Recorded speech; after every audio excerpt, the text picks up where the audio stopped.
By the morning of December 17th, 1773, 342 chests of tea drifted in the shallows of Boston Harbor.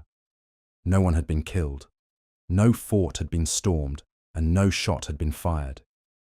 Yet within months, Parliament would close the port of Boston and place Massachusetts under a new system of imperial control. The road to that night had begun 8 months earlier, with a law written to make tea cheaper. On May 10th, 1773, Parliament passed the Tea Act to save the East India Company from ruin. The company held £17 million of unsold tea in its London warehouses and owed the government more than it could repay. Its collapse would have shaken the Crown's finances and the fortunes of the members of Parliament who held its stock. The Act offered a way out. It let the company ship its tea straight to America, bypass the London auctions, and undersell every rival in the colonial market. What saved the company would also, the ministry believed, settle an older argument for good. For Parliament left one thing in place: the 3p duty on tea carried over from the Townshend Acts of 1767. Cheaper tea would still be taxed tea. That was not an oversight. The ministry had chosen to leave it there. Lord North's ministry expected the bargain to sell itself, because the colonies had boycotted British tea for years on principle, and principle was expensive. Offer a lower price, the reasoning went, and consumers might accept the duty along with the bargain. Even with the duty included, the company's tea could undersell its competitors by roughly a quarter. If the lower price divided colonial consumers from political resistance, opposition to the duty might begin to fracture. In Boston, the leaders saw the trap inside the arithmetic, and they set out to keep the two halves of the opposition bound together. To handle that sale, the company appointed its own agents, called consignees, in Boston, New York, Philadelphia, and Charleston.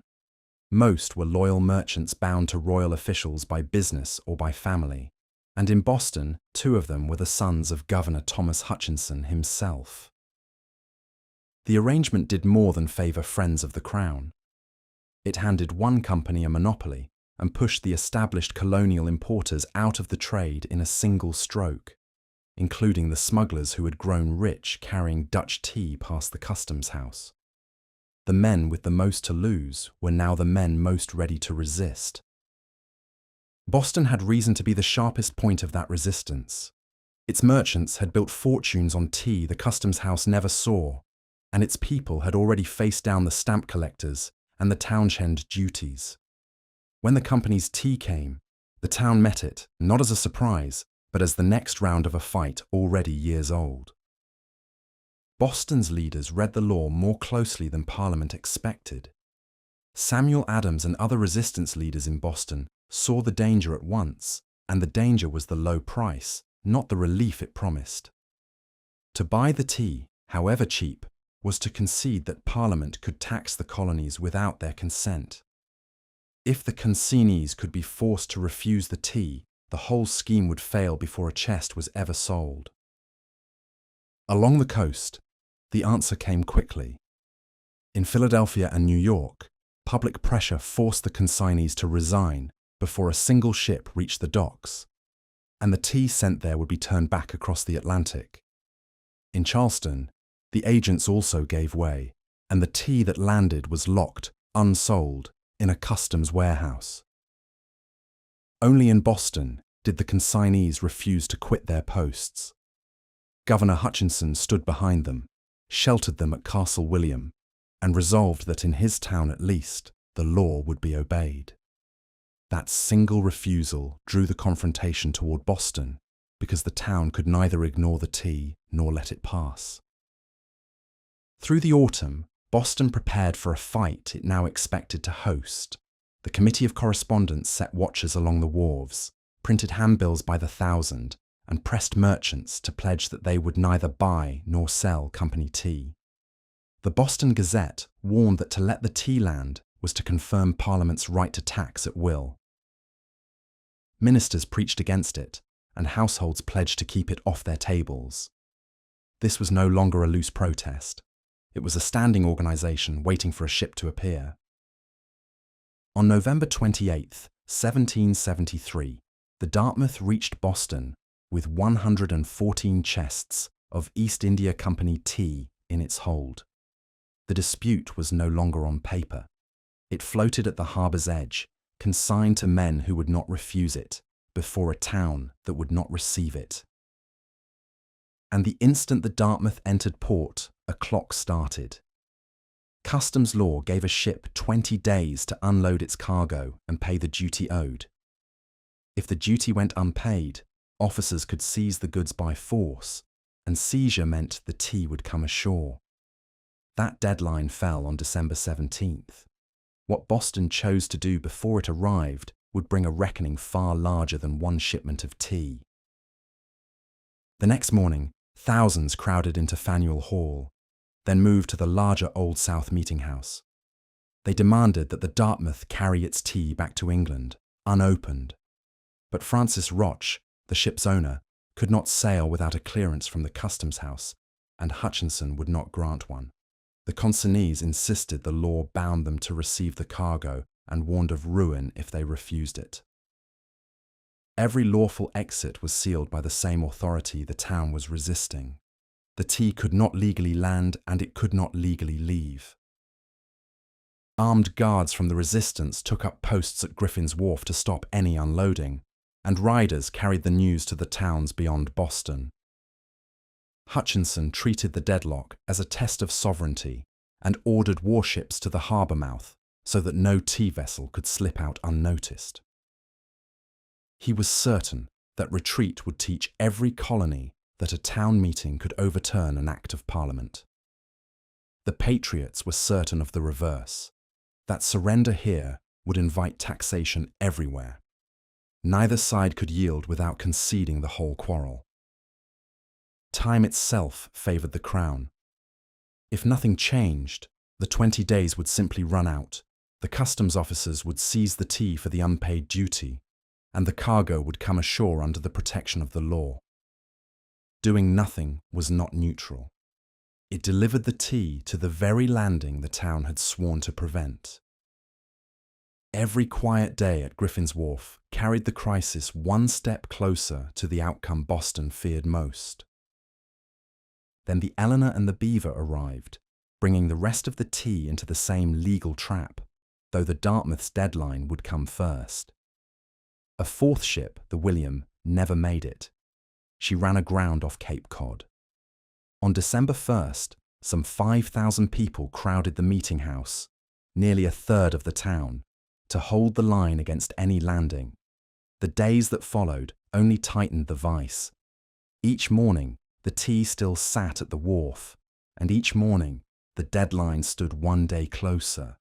The clock, and not either side, was forcing the decision. On December 16th, the day before the deadline, more than 5,000 people packed the Old South Meeting House and the streets around it. A single question remained. Would the governor let the Dartmouth sail? Roch had been sent out to Hutchinson's country house at Milton to ask, one last time, for a pass. The crowd waited through the short winter afternoon as speaker after speaker held the floor. John Rowe, a merchant who had turned down a place among the consignees, asked the assembly what should be done if the governor refused, and the meeting voted overwhelmingly that the tea must not be landed under any circumstances. The light failed, candles were lit, and still Roch did not return. At 5:15, Roch came back with the governor's answer. There would be no pass, no clearance, no departure until the duty was paid. The Customs House would not bend, and the guns of Castle William commanded the channel. The lawful road had ended. Samuel Adams rose before the assembly and said that it could do nothing more to save the country. The words carried the weight of a verdict. Whether they were intended as a signal or not, the meeting was over, and outside, another kind of action was already beginning. A shout answered from the doorway, and war whoops rang out in the street beyond. Outside waited men with their faces darkened by soot and lampblack, wrapped in blankets, some gripping hatchets. The disguise deceived no one, and was never meant to. It concealed names, not intentions.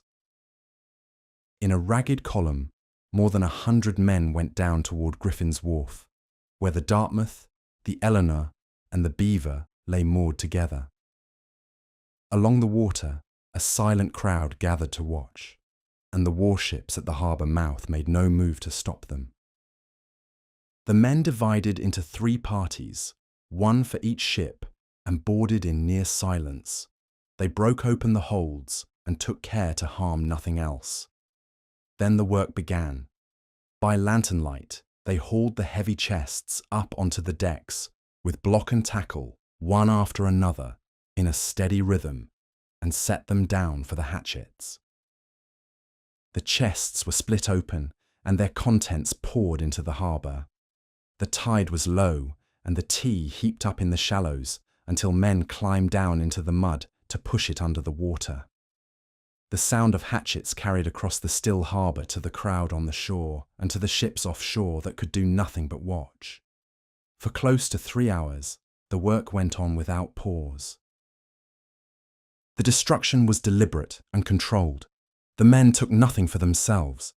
One who tried to hide tea in his coat was stripped of it and driven off the wharf.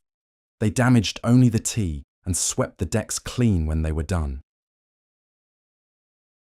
By 9 o'clock, all 342 chests were gone. The entire shipment, worth close to £10,000 sterling, scattered across Boston Harbour.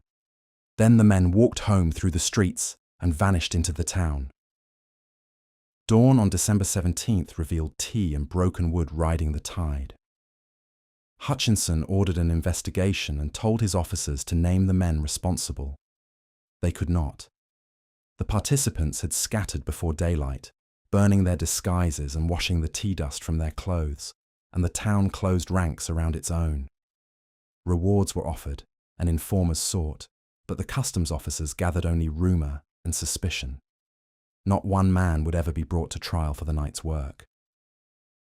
Boston had destroyed the company's tea in the open, and then made itself impossible to punish man by man. Express riders carried word of the night south through the colonies within days, and other ports took heart from it rather than shrinking back. The town offered no restitution, treating the destruction as the only outcome left once every legal exit had been closed. And there lay the danger. If no single man could be held to blame, then Britain would have to answer the town itself. John Adams believed the consequences would run for years. Not everyone agreed.